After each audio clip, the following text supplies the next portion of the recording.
Si Bongo, ang panibagong biktima mga kababayan, nitong tagagawan ng mga makakaliwa, mga rebelde, mga salot, at mga sundalong kaning mga kababayan. Dahil akalain nyo, nasali sa mga persons of interest itong si Sap Bongo, Senator Bongo mga kababayan, sa kasong crimes against humanity sa ICC. Bakit? Naging police operatives ba ito si Bongo? Na ang kanyang trabaho mga kababayan ay pawang administratibo. Papeles lang mga kababayan. Tapos sinali siya ni Trililing, ang sundalong kanin mga kababayan, ang nasa likod ng lahat ng ito sa kaso. At naniwala naman ang ICC. Yan ang nakakaletse. Panoorin niyo po ha.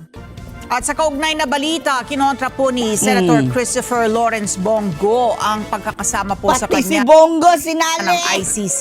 Diyos ko, Bilang Lord. isa sa mga co-perpetrator ni dating Pangulong Rodrigo Duterte sa kasong crime against Uubusin talaga nila mga kababayan ang mga kakampi ni PRRD. Ganyan kadumi maglaro itong grupo ng mga bangag sa pakikisabwatan ng mga dilaw at mga rebeldeng NPA mga kababayan. humanity.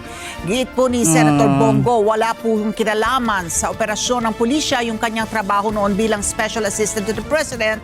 Oo nga no? Sa Bongo mga kababayan. Assistant lamang ha? Wala rin daw iniutos na illegal sa kanyang dating Pangulo.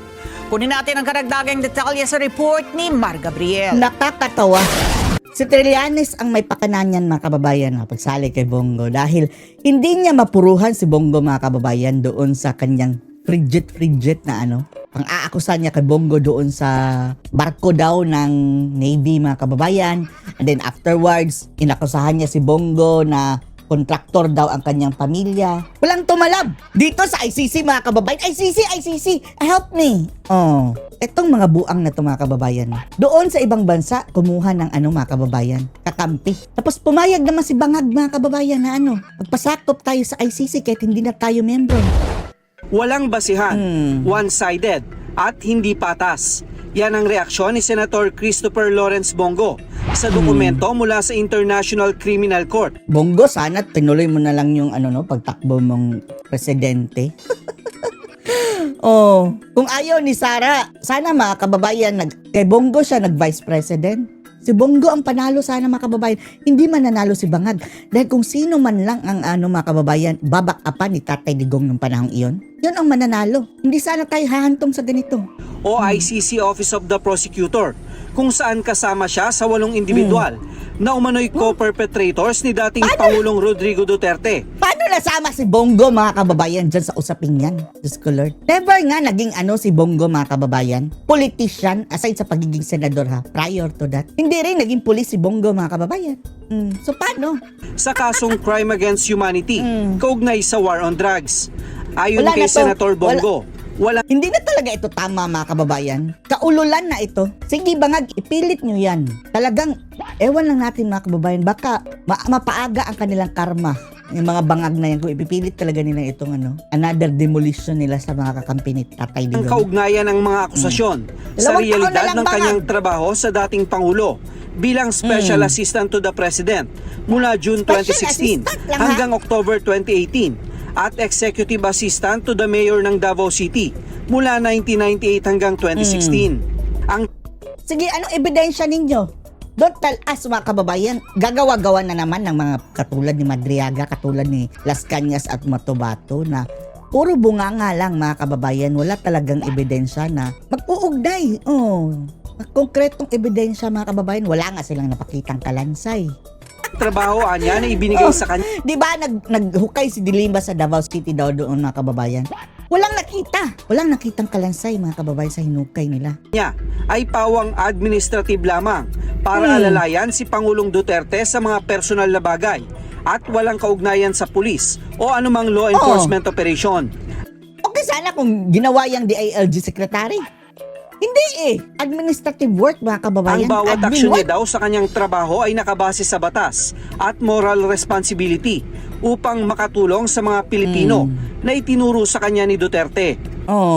Bongo, ikaw na lang ang mag-vice president kay VP Sara. Mahirap kasi mga kababayan sa 2028 baka si Aimee ang magtatandem tapos Another disgrasya na naman mga kababayan kung anong gagawin nila kay VP Sara. Magiging presidente na naman ng Marcos. Ikaw na lang, Bongo. Hindi na kami magtitiwala sa iba. Tapos, ikaw na ang next president din kay Sara. Ibabayis mo na naman si Baste. Si Sara Duterte, mga kababayan, babalik sa Davao maging mayor. After niya mag-president. Bata pa si Sara eh. And then, si Baste maging presidente. Magbabayis na naman si VP Sara. Wala na, kung ganyan mga kababayan. Wala ha, seryoso ito mga kababayan. Kung puro Duterte, lahat ang tatakbod governance mga kababayan. Malayo ang mararating ng ating bansa. Magalit na sila kung magalit. Ito na ang ganti sa ginawa nila sa mga Duterte. Bongo, planuhan nyo na ang inyong paghihiganti. Hindi pa naman ngayon, pero darating ang araw, paghihiganti tayo dyan, kinabangag. Ligali. Dyan sa mga makakaliwa, sina Trillanes, mga rebelding NPA, yan na naman ang ating dudurugin mga kababayan. Binigyan din pa ni Senator Go na walang ibinigay sa kanya na anumang illegal na utos ang dating Pangulo at pinapaalalahanan siya na laging gawin kung ano ang tama. Ang problema kasi sa ICC mga kababayan, maniniwala sa mga ginagawa-gawang mga apidabit na Trillanes. Si Trillanes ang nasa likod niyan eh. Naalala niyo mga kababayan, andun si Trillanes at Alejano na parang kinasal sa ICC, nagpa-picture. Sa Pilipinas, walang naniniwalang huwes o korte kay Trillanes mga kababayan. Lahat ng kanyang kaso, talo. Tapos ngayon mga kababayan, biglang bida sa ICC si Trililing. Nag-add na naman ng additional mga kababayan na mga dokumentos. Tinanggap naman ng ICC mga animal. Ang tanging hangarin daw ni Duterte ay linisin ang bansa at labanan ang mga naghahasik ng krimen. Via legitimate operation mga kababayan. Kung pakikinggan mo lang ang mga kababayan, yung mga sinasabi ni Tatay Digong, within the bounds of law yun. Barilin mo kung lalaban. Kung lalaban, mayroong mga kababayan kondisyon. Hindi naman siya sinabi ni Digong mga kababayan na barilin mo agad-agad, walang kalaban-laban. Barilin mo kung lumaban. Dahil kung lalaban mga kababayan, para kang ungas dyan na, sa tayo lang ako, di ako lalaban o akong barilin. Ikaw ang patay. Sa Amerika nga mga kababayan, kahit hindi pa nga lumaban, pero ayaw bitawan kahit pencil lang mga kababayan. Babarilin na ng pulis. Yan lang. Dito pa, na may hawak ng patalim mga kababayan at akma pang sugurin nagbabarilan na talaga. Tapos babaril ng pulis. Problema ng pulis. Sila ang makakasuhan. Si Tatay Digong pa ang kinulong. Nilabanan ang mga adik. Tapos ang napakulong sa kanya, isang adik, sabi ng kanyang sariling kapatid. Lalo na pagdating sa illegal na droga. Tiniyak naman ni Go na hindi makakahadlang sa pagtupad ng kanyang trabaho bilang senador ang mga akusasyon laban sa kanya. Alam nyo kung bakit nilalagay nila yung isyong yan mga kababayan? Unang-una, dahil palapit na sa Malacanang mga kababayan yung issue sa Kurakutan mga kababayan.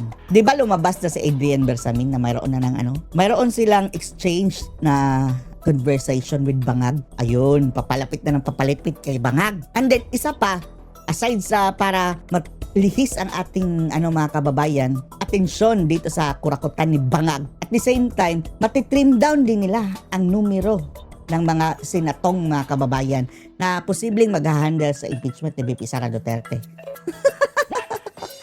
So political lahat ang mga ito. Umaasa kasi sila mga kababayan na, di ba, 3/4. Sabihan nila na, disqualified na agad si Bato dahil hindi na pakita. Disqualified na agad si Bongo dahil arestado. Si Chis Escudero dahil nakakulong. Si Joel Villanueva, sabi ng mga Bangag mga kababayan, minus na yan sila. Huwag na silang isali sa count sa 3/4. Ayan na naman ang pagbebend ng law. Tapos, babarahin na naman mga kababayan ng Korte Suprema. Magagalit na naman sila. Sasabihin na naman, overreach! Samantala, wala pang pahayag na inilalabas si Senator Ronald Bato de la Rosa. Si Bato, wala na. Nasaan ka na, Bato? Magtatatlong buwan ang hindi nagpapakita sa Senado. Huwag kang magpakita, Bato. Huwag kang magpakita. Pero kung willing ka, Bato, kaso nga lang hindi mga kababayan, hindi rin fair. Kung voluntaryo si Bato mga kababayan, tapos sasamahan niya si Tatay Digong doon, pati si Bongo, mas okay dahil mayroon silang kasama mga kababayan. Pero for a while lang, matutuwa sila. Mas matutuwa si Tatay Digong kung babae. Makakasama niya doon. Paano kung si Diliba masali bigla mga kababayan sa makukulong doon? Tapos, walang ibang babae.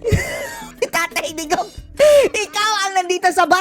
Diyos ko Lord. Si Saba, mga kababayan, ang magiging Saba Queen sa ICC. Kasuhan din natin si Saba. Ko Lord. Mula nang lumutang ang impormasyon na may warrant of arrest na siya mula sa ICC. Bukod sa 2 senador, kasama rin sa listahan ng mga co-perpetrator ng 2 pangulo, sina dating Justice Secretary Si Aguirre, paano nasali si Aguirre, mga kababayan? Hindi naman siya pulis. Si Albayalde, naiintindihan natin dahil naging PNP chief. Pero etong sina Aguirre, si Bongo, wala silang handle na police operation, di ba? Aguirre, dating PNP Chief General Oscar Albayalde, General Vicente Danao, at General Camilo Casculan, dating NBI Director Dante Giran, at PIDEA Director General Eto, nasa law enforcement. Isidro La Peña. Mar Gabriel, para sa mata ng Agila. Ay, nako.